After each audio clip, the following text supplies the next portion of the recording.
किसान भाइयों नमस्कार। स्वागत है आप सभी का कृषि समाचारों के आज के अंक में। सबसे पहले नजर डालते हैं आज के मुख्य समाचारों पर। कीटनाशकों के प्रयोग को लेकर किसानों को प्रशिक्षण। गाजर घास से किसानों को हो रहा नुकसान, चित्रकूट में पोषक वाटिका योजना में होगा फलदार पौधों का वितरण। धान क्रय में बेहतर काम करने वाले होंगे सम्मानित। सीमैप को ग्रामीण विकास पुरस्कार। बासमती चावल के निर्यात पर प्रतिबंध नहीं और बंद राजकीय नलकूपों को शीघ्र चालू किया जाए। अब समाचार विस्तार से। कृषि सहकारिता एवं किसान कल्याण मंत्रालय ने जरूरत के अनुसार फसलों में कीटनाशकों का प्रयोग करने के वास्ते किसानों को प्रशिक्षित करने के लिए राज्यों में 35 समेकित कीट प्रबंधन केंद्र स्थापित किए हैं। इन केंद्रों में न केवल किसानों को कीटनाशकों के समुचित प्रयोग को लेकर जागरूक किया जाता है, बल्कि कृषि अधिकारियों को भी प्रशिक्षित किया जाता है। सरकार ने कीटनाशकों के उचित प्रयोग को लेकर कई कदम उठाए हैं। राज्यों में जैव नियंत्रण प्रयोगशाला की स्थापना के लिए अनुदान भी दिए जाते हैं। पूरे देश में ऐसे 313 प्रयोगशाला स्थापित भी किए गए हैं। सुरक्षित खाद्यान्न उत्पादन को लेकर एक अभियान चलाया जा रहा है और किसानों को इसके लिए जागरूक किया जा रहा है। देश के बड़े हिस्से में बेरोक टोक बढ़ रही गाजर घास की समस्या न केवल मवेशियों के चारे की उपलब्धता को प्रभावित कर रही है, बल्कि इससे पशु स्वास्थ्य और किसानों की आय को सीधे तौर पर नुकसान पहुंच रहा है। संसद की कृषि संबंधी एक समिति ने अपनी रिपोर्ट में कहा है कि गाजर घास की वृद्धि की रोकथाम के लिए यांत्रिक, रासायनिक और जैविक पद्धतियां उपलब्ध हैं। खरपतवार विज्ञान अनुसंधान निदेशालय ने बायो एजेंट के मास मल्टीप्लिकेशन के लिए जाइग्रोग्राम बाइक्लोराटा नामक एक सस्ती प्रौद्योगिकी विकसित की है, जो गाजर घास के प्रभाव को कम करने में सहायता करती है। समिति ने सरकार से गाजर घास तथा अन्य विदेशी खरपतवार की बेरोकटोक वृद्धि को नियंत्रित करने के लिए राष्ट्रीय स्तर पर प्रौद्योगिकी के बारे में जागरूकता फैलाने के लिए ठोस कार्य योजना तैयार करने की सिफारिश की है। प्रदेश के चित्रकूट जिले में 10,000 लोगों को पोषक वाटिका योजना के तहत 5-5 फलदार पौधों का वितरण किया जाएगा। योजना के तहत इन पौधों का वितरण लाभार्थियों को गांव-गांव जाकर किया जाएगा। भूमिहीन और जॉब कार्ड धारकों को इस योजना में प्राथमिकता दी जाएगी। इस योजना के तहत फलदार पौधों में अमरूद, नींबू, पपीता और औषधीय पौधों में सहजन और शरीफे की पौध का वितरण किया जाएगा। उत्तर प्रदेश में धान क्रय में लक्ष्य प्राप्त करने में क्रय संस्थाओं के योग्य बेहतर सहयोग देने वाली संस्थाओं को प्रोत्साहित किया जाएगा। खाद्य एवं रसद विभाग के अनुसार खरीफ विपणन वर्ष 2015-16 के तहत धान क्रय में निर्धारित लक्ष्य या उससे अधिक खरीद करने पर क्रय संस्थाओं के अधिकारियों और कर्मचारियों को पुरस्कार या मानदेय देने के लिए प्रमुख सचिव खाद्य एवं रसद को अधिकृत किया गया है। काउंसिल फॉर इंडस्ट्रियल रिसर्च ने केंद्रीय औषधि एवं सगंध पौधा संस्थान सीमैप को ग्रामीण पुरस्कार 2014 से नवाजा। उसे यह पुरस्कार खस की प्रजाति के लिए दिया गया है, जिससे किसानों की उपज बढ़ रही है। संस्थान को यह पुरस्कार जल्द ही प्रधानमंत्री एक समारोह में प्रदान करेंगे। संस्थान के निदेशक प्रोफेसर अनिल कुमार त्रिपाठी के अनुसार खस की जड़ों से तेल निकाला जाता है, जिसकी बाजार में मांग है, लेकिन समय अधिक लगने की वजह से इसके उत्पादन में किसानों का उत्साह कम था। लेकिन सीमैप द्वारा तैयार की गई प्रजाति साल भर में उपज दे देती है और इससे प्रति हेक्टेयर 25 से 30 किलो तेल उत्पादन करने में मदद मिलेगी। सरकार ने एक विज्ञप्ति जारी कर कहा है कि बाजार में चल रही इन अफवाहों में कोई सत्यता नहीं है कि सरकार ने बासमती चावल के निर्यात पर कोई प्रतिबंध लगा दिया है। सरकार बासमती चावल के निर्यात पर प्रतिबंध लगाने के बारे में सोच भी नहीं रही है। आंकड़ों के अनुसार अप्रैल से अगस्त 2015 की अवधि में मात्रात्मक रूप से बासमती चावल के निर्यात में पिछले वर्ष की इस अवधि के मुकाबले 16.93% की वृद्धि दर्ज की गई है। और किसान भाइयों, अब बात करते हैं कृषि वैज्ञानिकों के अनुसार इस समय की जाने वाली कृषि गतिविधियों की। सभी फसलों व सब्जियों में सुबह शाम सिंचाई कर नमी बनाए रखें। धान की फसल इस समय दाना बनने की स्थिति में है, इसलिए फसल में कीटों की निगरानी करते रहें। तनाछेदक कीट की निगरानी के लिए 3 से 4 फेरोमोन प्रपंच प्रति एकड़ की दर से लगाएं। यह मौसम शीतकालीन गन्ने की बुआई के अनुकूल है, अतः किसान भाई तापमान को ध्यान में रखते हुए गन्ने की बुआई करें। बुआई करने में पंक्ति से पंक्ति की दूरी 90 सेंटीमीटर रखें। पंक्तियों के बीच खाली जगहों में आलू, सरसों, चना, मटर, गेहूं व मसूर आदि की खेती की जा सकती है। किसान भाई इस समय प्याज की बुआई करें। बुआई से पूर्व प्याज के बीज को कैप्टॉन 2.5 ग्राम प्रति किलोग्राम बीज की दर से उपचारित अवश्य कर लें। इस समय अगैती आलू की किस्मों में कुफरी बादशाह व कुफरी सूर्या की बुआई पर किसान भाई अच्छा लाभ प्राप्त कर सकते हैं, क्योंकि यह फसल 80 से 90 दिन में तैयार हो जाती है और इसके बाद किसान भाई गेहूं की पछती फसल ले सकते हैं। अगैती मटर की बुआई के लिए इसकी उन्नत प्रजातियों में पूसा प्रगति, पंत मटर 3 तथा अर्किल आदि प्रजातियों की व्यवस्था करें। रबी फसल की बुआई से पहले किसान भाई अपने खेतों को साफ सुथरा कर लें। इस समय फसलों में दीमक का प्रकोप होने की संभावना ज्यादा रहती है, अतः किसान भाई फसल की नियमित निगरानी करते रहें। यदि प्रकोप दिखाई दे तो क्लोरोपाइरीफॉस 20 EC की 4 मिलीलीटर दवा प्रति लीटर पानी में घोलकर छिड़काव करें। और आइए अब रुख करते हैं प्रदेश की प्रमुख मंडियों की ओर और जानते हैं कि अनाज व सब्जियों के औसत थोक बाजार भाव किस प्रकार रहे।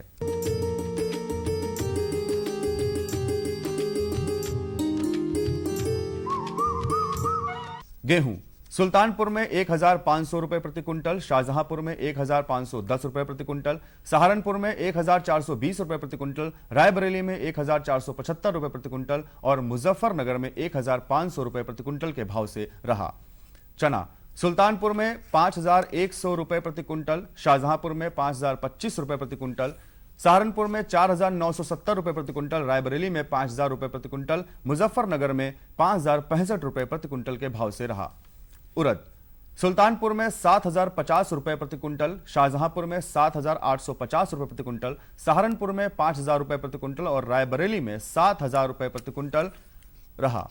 मसूर सुल्तानपुर में 6050 रुपए प्रति क्विंटल, सहारनपुर में 7625 रुपए प्रति क्विंटल और मुजफ्फरनगर में 7625 रुपए प्रति क्विंटल के भाव से रहा। चावल सुल्तानपुर में 2125 रुपए प्रति क्विंटल, शाहजहांपुर में 2040 रुपए प्रति क्विंटल, सहारनपुर में 2160 रुपए प्रति क्विंटल, रायबरेली में 2100 रुपए प्रति क्विंटल और मुजफ्फरनगर में 2070 रुपए प्रति क्विंटल के भाव से रहा।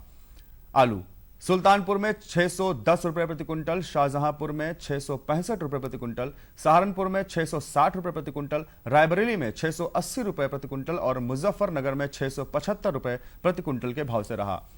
टमाटर सुल्तानपुर में 1550 रुपए प्रति क्विंटल, शाहजहांपुर में 1610 रुपए प्रति क्विंटल, सहारनपुर में 1260 रुपए प्रति क्विंटल, रायबरेली में 2250 रुपए प्रति क्विंटल और मुजफ्फरनगर में 1475 रुपए प्रति क्विंटल के भाव से रहा।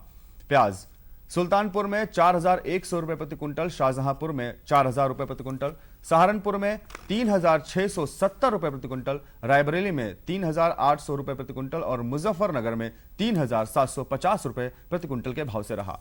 लहसुन सुल्तानपुर में 6700 रुपए प्रति क्विंटल, शाहजहांपुर में 3950 रुपए प्रति क्विंटल, सहारनपुर में 3550 रुपए प्रति क्विंटल, रायबरेली में 5675 रुपए प्रति क्विंटल और मुजफ्फरनगर में 3850 रुपए प्रति क्विंटल के भाव से रहा। बैंगन सुल्तानपुर में 750 रुपए प्रति क्विंटल, शाहजहांपुर में 700 रुपए प्रति क्विंटल, सहारनपुर में 650 रुपए प्रति क्विंटल, रायबरेली में 820 रुपए प्रति क्विंटल और मुजफ्फरनगर में 640 रुपए प्रति क्विंटल के भाव से रहा। भिंडी सुल्तानपुर में 1450 रुपए प्रति क्विंटल, शाहजहांपुर में 1000 रुपए प्रति क्विंटल, रायबरेली में 1350 रुपए प्रति क्विंटल और मुजफ्फरनगर में 850 रुपए प्रति क्विंटल के भाव से रहा। तो किसान भाइयों, ये रहे आज के कृषि समाचार और औसत मंडी भाव। अगले अंक में हम फिर लेकर आएंगे कृषि जगत से जुड़ी नई नई जानकारियां। तब तक ले दीजिए अनुमति। सब्जी में मसाला ज्यादा है। कितनी बार कहा है कि जितनी जरूरत हो बस उतना ही डाला करो। अरे मुझसे तो ऐसा कभी कभार होता है। और तुम जो हमेशा खेत में अनाप शनाप कीटनाशक डालते हो, उसका क्या? ठीक ही तो कह रही है बहू। देख, खेत में उतनी ही दवा डाल जितनी जरूरत हो। याद रखो, कीटनाशक जहरीले होते हैं। डिब्बे पे लिखी सूचना के हिसाब से ही दवा डालनी चाहिए। पहले फेरोमोन ट्रैप, फ्लाइट ट्रैप, मित्र कीट, जैविक कीटनाशक आदि का इस्तेमाल करें। जरूरत पड़ने पर ही रासायनिक कीटनाशक का इस्तेमाल करें। छिड़काव सुबह या शाम दस्ताने, मास्क और पूरी आस्तीन वाले कपड़े पहनकर करें। हवा की दिशा में छिड़काव करते हुए पीछे जाएं। दवा के डिब्बे, छिड़काव यंत्र सुरक्षित जगह पर रखें। अब कुछ समझे क्या? हाँ, समझ गया मेरी रानी। अब ना करो नादानी। इसने पिला दिया ना तुझे पानी। जी जी जी। किससे बात कर रहे थे इतना हंस हंस कर? किसान कॉल सेंटर में।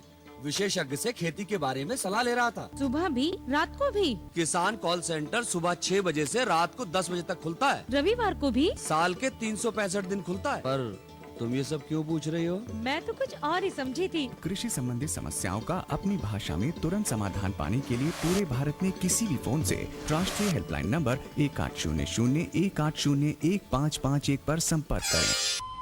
अरे सुन तो। मुझे क्या सुनाना चाहते हो? जो सुनाओ मेरी सौतन को। किसको? अरे वही तुम्हारा मोबाइल फोन जिससे सुबह शाम दिन रात चिपके रहते थे और कहते थे किसान कॉल सेंटर से बातें हो रही हैं। अच्छा ये बात है। हाँ क्यों, क्या हुआ? अब बात नहीं होती क्या? अब तो झट से बात हो जाती है। ऐसा क्या? हाँ, अब तो ज्यादा लाइनें और खास तकनीक के कारण खेती के माहिरों से तुरंत बात हो जाती है।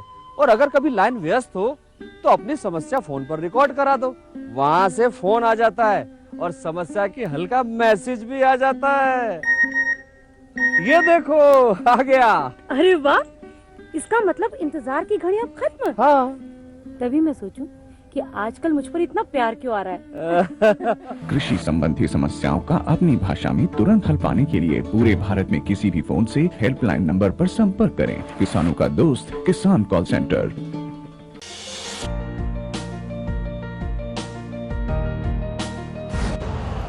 यूरिया का स्वदेशी उत्पादन 70 लाख टन बढ़ाने के लिए 6 उर्वरक संयंत्रों का उद्धार किया जा रहा है।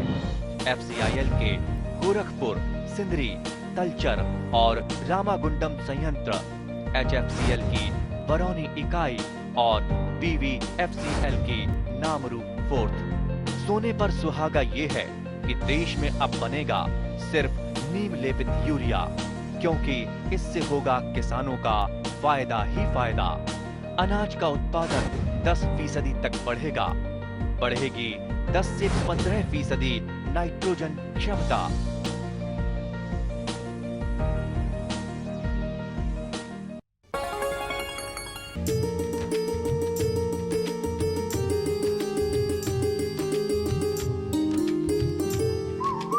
किसान भाइयों नमस्कार।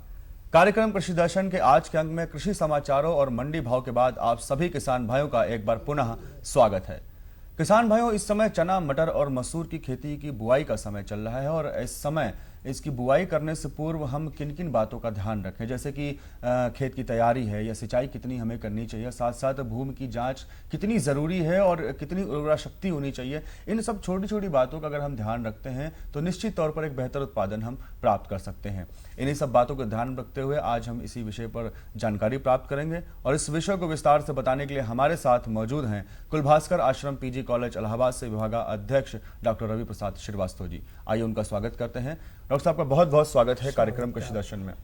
मैं अपने सभी किसान भाई की तरफ से जानना चाहता हूं कि ये जो चना, मटर और मसूर की खेती अगर हमारे किसान भाई करना चाहते हैं तो बुआई का जो उचित समय है वो क्या है? किसान भाइयों, इस समय रबी के फसल में दलहनी फसल का मुख्य स्थान है। दलहनी फसल में चना, मटर और मसूर की खेती करनी चाहिए और बुआई का समय आ चुका है। देखिए, चना इस समय जो चना किसान बोने जा रहे हैं वो 15 अक्टूबर से लेकर 15 नवंबर तक अगेती प्रजातियाँ की खेती करें। जो चना कुछ सब्जी वाले होते हैं, जिसकी सब्जी प्रयोग करते हो, उसको काबली चना कहते हैं, तो उसका प्रयोग और जल्दी करें। 10 अक्टूबर से लेकर इस महीने के अंतिम तक लगा दें, जिससे कि पैदावार में अधिक से अधिक पैदावार वो ले सकते हैं। खेत की तैयारी अगर करना है किसान भाइयों को तो किस तरीके से किन किन बातों का ध्यान रखें किसान भाई? देखिए किसान भाइयों, मौसम का मिजाज ठीक नहीं है। टेम्परेचर इस समय देख रहे हैं 38 से 40 सेंटीग्रेड के आसपास है। और जैसे धान आपने काट लिया है, खरीफ की फसल काटने के बाद कम से कम खेत में एक बार भ्रमण करिए, देखिए कि कहीं आपके ज़मीन में लाइनिंग तो नहीं आ गई है, लाइन या ज़मीन फटी हुई तो नहीं है। तो इस स्थिति में सिंचाई करें और सिंचाई करने के बाद आप एक जुताई करें मिट्टी पलटने वाले हल से, देसी हल से जुताई करें, ट्रैक्टर से करें, हैरो से करें और उसको खूब आप पलटा चला के उसको महीन कर ले, ढेले नहीं होनी चाहिए बड़े बड़े, बिल्कुल जमीन मिट्टी भुरभुरी होनी चाहिए। फसल चक्र अगर अपनाना चाहते हैं किसान में, जैसे कि अगर कोई और फसल है और साथ साथ दूसरी फसल में लगाना चाहते हैं, तो ये किसान में फसल चक्र कैसे अपनाएं और किन बातों का ध्यान रखें? किसान भाइयों, जहाँ तक फसल चक्र अपनाने की बात है तो पहले मैं आपको कुछ और राय दूंगा। मेरा राय है कि मिट्टी की परीक्षण करावें और पीएच, हर फसल के लिए पीएच होता है, 5 से 6 पीएच होता है। इसी तरह चना मटर मसूर के लिए भी पीएच देखना, पीएच भूमि की अम्लीय शक्ति क्या है, आप क्या चना आपने बोया है तो क्या मटर बो रहे हैं कि मसूर बो रहे हैं, तो आपको देखना है। अगर पिछले साल आपने चना बोया है तो इस साल मटर बो दीजिए, अगर जिस खेत में मटर बोया है उसमें मसूर बो दें। जहाँ तक फसल चक्र की बात है तो फसल चक्र भी अपनाइए। चना के साथ आप चाहें तो मक्का भी बो सकते हैं, अगर नहीं वो जो चना के साथ आप जवा भी डाल सकते हैं, जौ भी बो सकते हैं। तो इस तरह से फसल चक्र अपना सकते हैं, कोई दिक्कत नहीं है। बीज की मात्रा कितनी होनी चाहिए अगर चना की बुआई कर? हाँ किसान भाइयों, जहाँ तक चना की बुआई की बात है तो चना में 2 तरह के हमने बताया, एक तो दाल वाली चना और एक खाने वाली सब्जी वाली चना। तो जो काबली चना है वो 120 किलोग्राम प्रति हेक्टेयर जरूरी है, और जो खाने वाली चना है वो 80 से 100 किलोग्राम आप उसको बो सकते हैं, कोई दिक्कत नहीं है। और जहाँ तक मटर की भी बात है, मैं मटर के बारे में बता दूं, वो भी आप 80 से 90 केजी बो सकते हैं। मटर में भी 2 तरह के मटर होते हैं बीज, एक सफ़ेद और एक हरी। हरी मटर जो होते हैं वो फली को हम तोड़ लेते हैं, 30 या 45 दिन पर फली तैयार हो जाता है, 2 महीने के आसपास, और बाजार में बेचते हैं। तो उसके लिए भी कम से कम अलग से 80 से 100 किलोग्राम की प्रयोग करें। और जो सफ़ेद मटर होते हैं वो करीब 3 महीने में, 3.5 महीने में तैयार होते हैं, उसके लिए भी आप देखें 80 से 100 किलोग्राम बीज का प्रयोग करें। डॉक्टर साहब, हम सभी किसान भाई जब कोई फसल खेत में लगाते हैं तो एक बेहतर उत्पादन प्राप्त करना चाहते हैं, तो मैं जानना चाहता हूं कि अगर बुआई करते समय जो उसकी विधि है, कोई विशेष विधि का प्रयोग कर सकते हैं या फिर जो एक पारंपरिक प्रक्रिया है उसी को हम आगे बढ़ाएं? नहीं, चना, जहाँ तक चना के बारे में बात है तो चना तो हल के पीछे भी हम 5-6 सेंटीमीटर गहरा डालनी चाहिए, 15 से 20 सेंटीमीटर दूरी होनी चाहिए, 10 सेंटीमीटर 8 सेंटीमीटर कम से कम छोटी वाली चना। काबली चना की जहाँ बात है वो 10-12 सेंटीमीटर दूरी होनी चाहिए, अब 6 से 7 सेंटीमीटर गहरी होनी चाहिए। चना बो सकते हैं देसी हल के द्वारा, और जहाँ तक छिटकुआ विधि से भी हम चना बो देते हैं, लेकिन छिटकुआ विधि ज़्यादा सफलतापूर्वक फसल नहीं देखी गई, इसलिए आप कूड़ में ही प्रयोग करें। अगर मटर की बुआई कर रहे हैं तो मटर जहाँ तक की बात है किसान भाइयों, तो देखिए मटर भी जैसे काली भूमि वाली जो जिसमें पानी हल्की हल्की नमी होती है, तो धान में लोग मटर का छिड़काव कर देते हैं बीज के, धान कटने के बाद मटर ऊपर आ जाता है पौध। और दूसरी बात है कि चने की तरह उसको भी देसी हल और के द्वारा उसको बुआई करें। और मसूर की बुआई करते समय क्या ध्यान? मसूर के भी यही ध्यान देने की बात है कि थोड़ा मसूर में नमी होनी चाहिए। और मैं आपको एक चीज बताना चाहता हूं कि मसूर और चने और मटर तीनों में थोड़ा अंतर है। अंतर यह है कि मसूर में बीज की मात्रा 50 से 60 किलोग्राम प्रति हेक्टेयर होती है, मसूर थोड़ा छोटी दाने के होती हैं दोनों की अपेक्षा। तो आप इसका एक काम करें कि बोते समय ये ज़्यादा हल के पीछे ही इसकी बुआई करें, और छिटकुआ विधि भी कर सकते हैं जहाँ पर पानी नमी खेत में हो, जैसे ताल वाली भूमि हो, वहाँ आप छिटकुआ विधि से भी डाल सकते हैं इसको। लेकिन अधिक सफलतापूर्वक उपज पर अच्छा उपज प्राप्त करना चाहते हैं तो हल के पीछे ही बुआई करें। खाद उर्वरक किस तरीके से प्रयोग करें, कितनी मात्रा में प्रयोग करें? किसान भाइयों, हर फसल के लिए, ये तीनों फसल दलहनी है, तीनों के लिए रासायनिक खाद अलग है। पहले तो मैं ये कहूँगा कि कंपोस्ट गोबर के खाद अगर मिले तो खेत बोने के पहले खेत में डाल दें, और उसको डाल के खूब बढ़िया से तैयारी करके ही बुआई करें। और जहाँ तक रासायनिक के खाद है, nitrogen, NPK, nitrogen, phosphorus, potassium, 3 खाद होते हैं, ये भी आप डाल सकते हैं, कोई दिक्कत नहीं है। बोने के पहले नाइट्रोजन आधा डाल सकते हैं, जैसे मटर में 20, 40 और 80 के रेशियो है, 60 के भी है, 20, 40, 60 भी है, 20 नाइट्रोजन, 40 पोटासियम और 20 जो है कैल्शियम डाल सकते हैं, कोई दिक्कत है। लेकिन ये अधिकांशतः स्वयं खाद वाली फसलें होती हैं, ये जड़ से खाद स्वयं अपनी पैदा करती हैं, तो मैं आपको राय दूंगा कि रासायनिक खाद कम डालें। इसके लिए भी अगर पौधा ऊपर आ गया हो 15 से 20 सेंटीमीटर, तो गोबर की खाद की घोल की छिड़काव करें, ये ज्यादा लगता है। ये तीनों फसलों में एक लगभग एक समान है कि थोड़ा बहुत अंतर? नहीं, अंतर है। मटर में थोड़ा अधिक है, उसमें आप 60 केजी, 80 केजी, 120 केजी के रेशियो है। लेकिन मटर में जैसे बोने के पहले कुछ ताल वाली भूमि में अगर मटर तराई क्षेत्र में करते हैं तो उसमें आप खाद का प्रयोग न करें। जब धान कट जाए या फसल खरीफ के कट जाए तो उसमें हल्का खाद की प्रयोग करें। सिंचाई की बात, जैसे आपने शुरुआत दौर में ही कहा था कि सिंचाई बहुत आवश्यक है, ध्यान रखें, नमी बना रखें, तो सिंचाई किस तरीके से ध्यान रखें? किसान भाई, सिंचाई बहुत आवश्यक है। अभी जैसे जो किसान भाई मटर या चना या मसूर बो दिए हों तो कम से कम 20 दिन के बाद अगर खेत की नमी के आधार पर देख के सिंचाई अवश्य करें।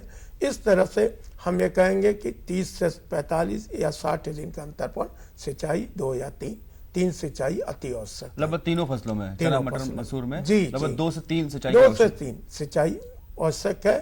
अगर जहां पर भूमि दोमट है, काफी जहां नमी कम रहती हो, वहां 4 सिंचाई करते हैं, नमी खेतों में बनी, नमी के आधार बनी पर रहनी सिंचाई चाहिए। करें। खरपतवार बहुत नुकसान करते हैं फसलों को, तो उनसे कैसे बचाव? जी हाँ, खरपतवार जैसे बथुआ है, मोथा है, ये काफी फसलों को नुकसान पहुंचाती हैं। तो इसके लिए मैं आपको राय दूंगा कि इसको तो फिजिकली आप खुरपी से इसको पहले निराई गुराई कर दें। अगर नहीं हो सकता है तो फिर बाद में रासायनिक दवा के छिड़काव कर दें। रासायनिक दवा बहुत से बाजारों में आ रही है, जो आप उचित समझते उसको करें। प्रारंभ से ही खरपतवार का नियंत्रण पर ध्यान रखना चाहिए, जब फसल की बुआई करने के कुछ दिनों बाद, या जब, क्योंकि समय पर पता नहीं चल पाता है, कुछ पौधे ऐसे होते जिनको ध्यान नहीं जाता उन पर, तो क्या ध्यान रखे किसान भाई? नहीं, किसान भाइयों, जैसे हमने खेत की तैयारी के बारे में बात किया था, तो खेत की अगर तैयारी बहुत अच्छी हो रही है, खरपतवार पहले ही आप निकाल दे रहे हैं और उस पर प्रमाणित बीज बो रहे हैं, सब चीजें कर रहे हैं, तो उससे खरपतवार दब जाती है, नहीं निकलती है। लेकिन जब सिंचाई करते हैं तो कुछ खरपतवार तो आनी ही है, ये तो ऑटोमेटिक है, निश्चित है, कुछ आनी है खेत में।